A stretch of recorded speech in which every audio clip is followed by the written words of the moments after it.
Pero cabe imaginar que alguien le visitó allí y le conminó en forma definitiva para que abandonara el combate en la forma por él llevada hasta ese instante. Amenaza de vida o muerte, condición para salir de la cárcel y seguir viviendo, o correr la misma suerte de sus muchachos, de sus mártires. Ese habrá sido el cuarto de hora definitivo del jefe, y ahí habrá dejado de ser ese jefe para siempre, lo que nunca pudieron lograr con Rudolf Hess, a través de más de 40 años de prisión y torturas mentales. Lo habrán conseguido en ese cuarto de hora con González Bonmares. Nos autoriza a imaginar esto, la declaración de Hess, al dejar la Torre de Londres, repetida, luego por escrito en el proceso de Nuremberg. Afirmó que sus carceleros, casi todos judíos, usaban drogas para facilitar el hipnotismo a distancia, permitiéndoles controlar así las mentes de sus víctimas. Todo esto, además de otras presiones psíquicas y parapsíquicas, le habrían sido aplicadas por sus verdugos. Si hoy, a los 89 años de edad, siguen manteniéndolo vivo, por todos los medios al alcance de la medicina moderna y no moderna, es porque, de seguro, creen poder, a través de sus vehículos mentales, cuerpo astral y otros, alcanzar hasta la fuente superior iniciática que los alimente y descubrir sus guías, o sea, el comando supremo de hitlerismo esotérico. Pero Rudolf Hess tiene protecciones poderosas en esos enrarecidos territorios, muy superiores a las de sus enemigos. El jefe carecía de ellas. Además, dejó de merecerlas. Creo que si hubo alguna promesa, alguna aceptación implícita en la cárcel, Jorge González Bonmares dudó mucho luego en respetarla. Es cierto que dio orden a sus partidarios de apoyar al candidato masón del Frente Popular en las elecciones. Es verdad que cambió el nombre del movimiento por otro inocuo, también la bandera, el saludo, y pretendiendo incluirse dentro de esa corriente masónica del bolivarismo, del indoamericanismo. Pero nada de esto era definitivo. Me parece, y quizá, pensó poder salir por algún lado, ganar tiempo, cambiando solo en apariencias. Rechazó el ofrecimiento de ministerios y embajadas para sus partidarios, y muy pronto estuvo otra vez en la oposición. Fue aquí cuando me uní a su movimiento. Mas, debo decirlo, no me inscribí como miembro militante, porque nunca he pertenecido a partido político alguno, y porque la vanguardia popular socialista ya no era el nazismo que yo admirara. Recuerdo otra marcha de la vanguardia popular, tras algún grave hecho de sangre, muy poco después de la liberación de la cárcel del jefe. La contemplábamos con un amigo, desde la vereda de una calle céntrica. El jefe venía uniformado y marchando a la cabeza, como siempre. Su rostro estaba muy pálido, como si presintiera que en cualquier momento le podían asesinar por haber vuelto al anterior. Algo que se había decidido, no le permitirían más, y así fue. contraviniendo las órdenes severas del jefe de evitar cualquier enfrentamiento violento, cualquier acto de fuerza. Este se volvió a producir y hubo un muerto. Nunca se supo quién fue el culpable verdadero de esta acción, ni quién la dirigió y propició. Se tuvo la impresión de que había sido provocada por el enemigo, con infiltraciones en las filas del movimiento, en plena noche. La policía allanó la casa del jefe. Este se defendió a balazos, siendo reducido por el número. Nunca permitió una guardia en su residencia. De las jóvenes y leales tropas de asalto del nazismo, las T.N.A, ni custodia alrededor de su persona. Esta vez no fue llevado a la cárcel, sino a un asilo de locos, donde le interrogó un médico psiquiatra. Era la máxima humillación a que se le sometía. Sin embargo, el jefe salió bien de la prueba, enrostrando directamente al médico, acusándole de soborno, de ser un instrumento dócil de los gobernantes corruptos. Y ese médico se avergonzó de lo que hacía. Todo esto iba dejando una huella visible en ese hombre, trabajándole por dentro, minando su resistencia, acentuando las contradicciones de su sangre. Me atrevería a decir que le fue amedrentado, carente de puntales ideológicos que le permitieran comprender lo que en verdad estaba pasando.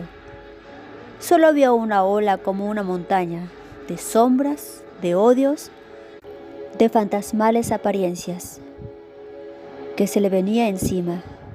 Intuiría únicamente que aquello procedía de un centro misterioso, oscuro, y quizás pensar en la masonería. Pero no tenía armas para librar ese combate. Tal vez se hubiera muerto.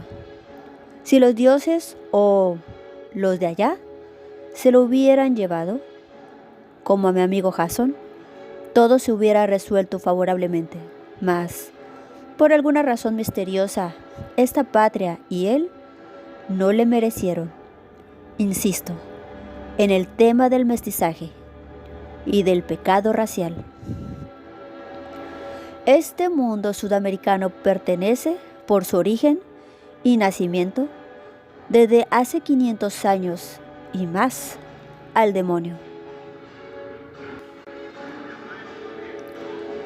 La presa pudo escaparse y casi lo logró, por medio del ideal, de la acción del espíritu. Esa única fuerza negentrópica, ese milagro posible, y gracias también al combate glorioso del hitlerismo. Pero esto el jefe no lo sabía, ni podía comprenderlo. Hasta el fin de la Segunda Guerra Mundial, von Mares se mantuvo más o menos en la línea. Quiero creerlo. No puedo ni deseo recordar la fecha exacta de su definitiva deserción. El movimiento se hallaba disuelto al comenzar la guerra, me parece. A lo menos no existía ya como fuerza efectiva. Jorge González von Mares siguió apoyando a Alemania con una revista, Acción Chilena, cuya dirección entregó a Roberto Vega Blanlot. Me pidió que nos sacara una revista propia para así aunar nuestras fuerzas. Me excusé, pues sabía que su línea de combate iba a ser distinta a la mía. Una mañana, puede que un mediodía, quizá una tarde, Jorge González von Mares fue al cementerio. Había muerto alguien conocido. Se encontró allí con varios políticos, porque era en el cementerio donde nuestros políticos se dejaban ver más a menudo. También había ido el expresidente Arturo Alessandri Palma y el senador liberal Raúl Marín Balmaceda, quien tuvo el valor de entrar a la torre del Seguro Obrero, casi al finalizar la masacre, salvando a 2 sobrevivientes.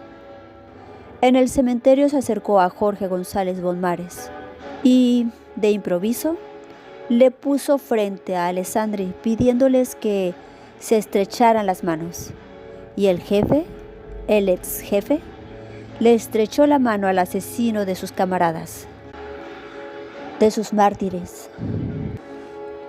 Los jóvenes puros e idealistas que creyeron que su sangre salvaría a Chile, que adoraron a su jefe y que, por él, por sus palabras, por la fe que les inculcara, estuvieron dispuestos a entregar sus vidas.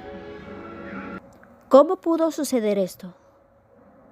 ¿Qué enorme risa se habrá escuchado en alguna parte del universo? ¿Qué nueva masacre haya en el cielo? Quiero seguir analizando, buscando, y vuelvo siempre a ese asunto de la sangre.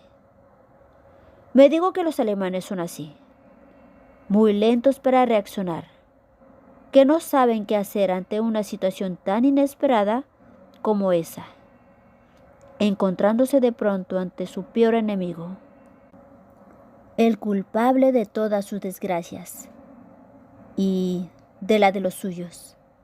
Desconcertado, habrá extendido la mano sin saber lo que hacía, ni el símbolo destructor que se estaba cumpliendo. Nietzsche dijo que las especies superiores son las más débiles frente al mayor número de las inferiores, porque no están condicionadas para sobrevivir en situaciones tan adversas. Un animal de raza está preparado para actuar en su medio, pero carece de astucia.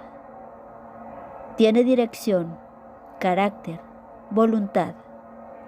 Posee características bien definidas, pero carece de ductilidad.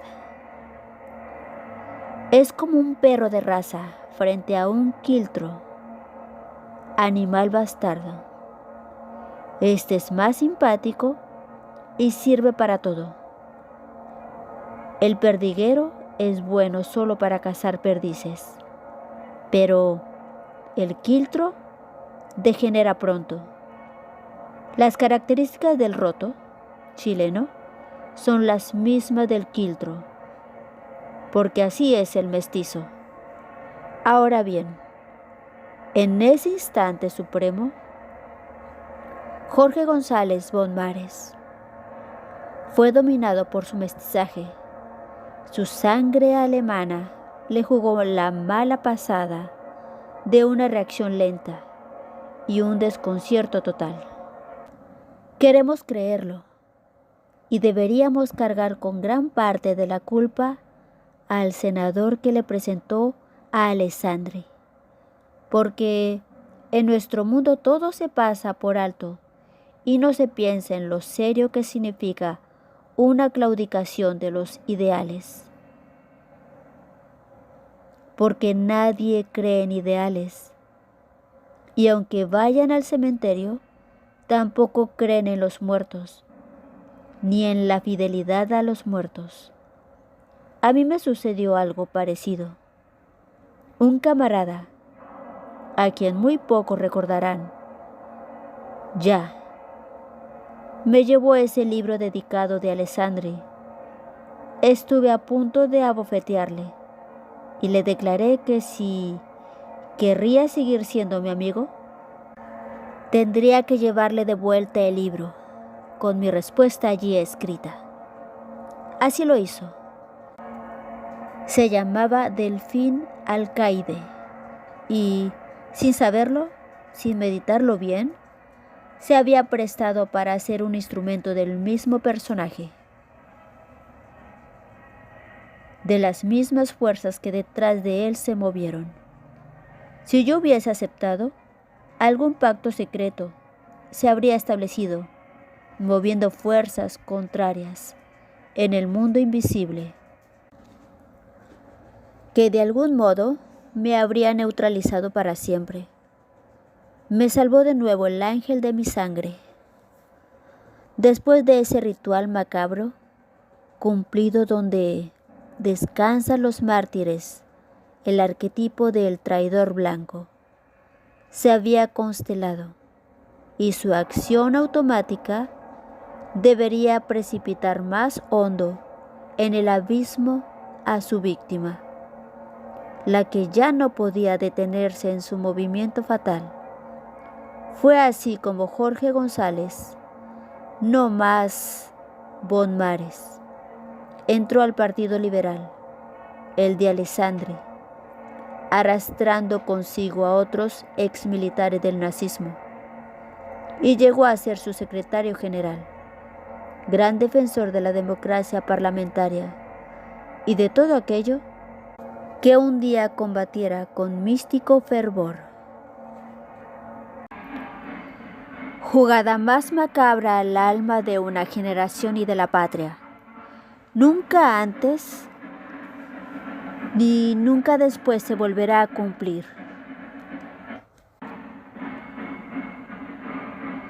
Porque la ejecución de todo esto ha impedido precisamente que haya un después. Jóvenes, niños, de aquella generación, de mi generación, ¿dónde están ahora?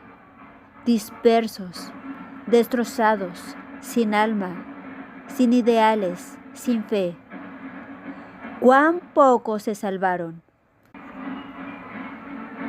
Casi ninguno. Quizás solamente aquellos que, además de tener raza, tuvieron clase. Les salvó la clase, más que la raza, en este caso, porque el código de caballero les impidió traicionar. Fue el caso de Mauricio Mena.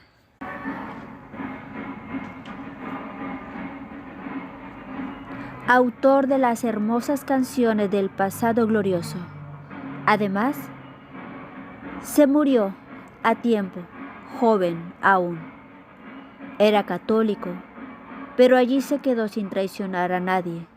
Y así, muy pocos más, casi ninguno.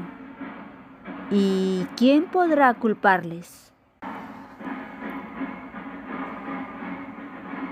El golpe había sido dado al fondo del corazón, a las entrañas de la patria. Recorrí con los jóvenes nazistas muchas provincias de nuestro sur. Vi cómo ellos amaban a su jefe y custodiaban sus símbolos. Grandes muchachos del mejor Chile, pobres viejos hoy, que tal vez sigan guardando en algún ruidoso baúl, perfumado a manzanas por la estación de las lluvias, su gorra, su uniforme y sobre todo su cinturón con la hebilla de bronce grabada con los rayos, arma de sus gloriosos combates. Queridos camaradas, tarde llegué a ustedes. Quizás ni saben siquiera de mi existencia, ni nunca lo supieran, pero yo les llevo en los más imperecederos del corazón.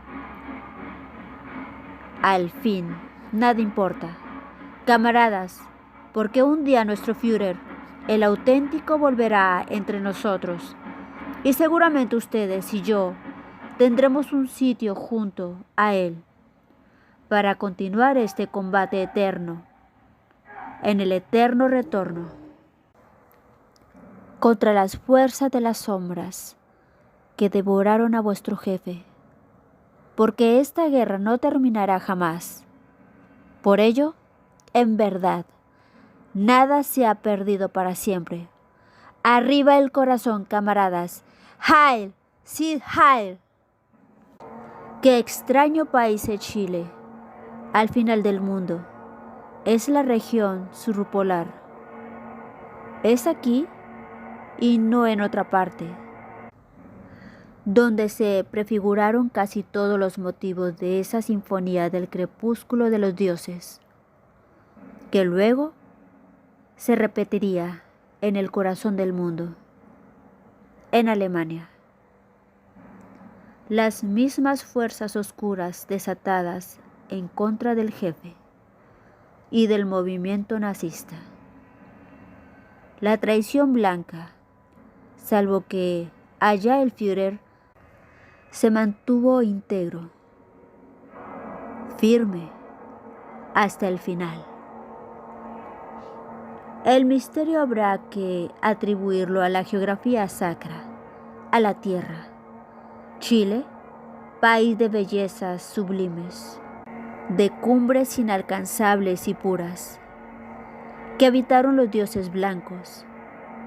Es en esta región sagrada donde se refugiaron en el interior de la montaña los gigantes del antiguo sol.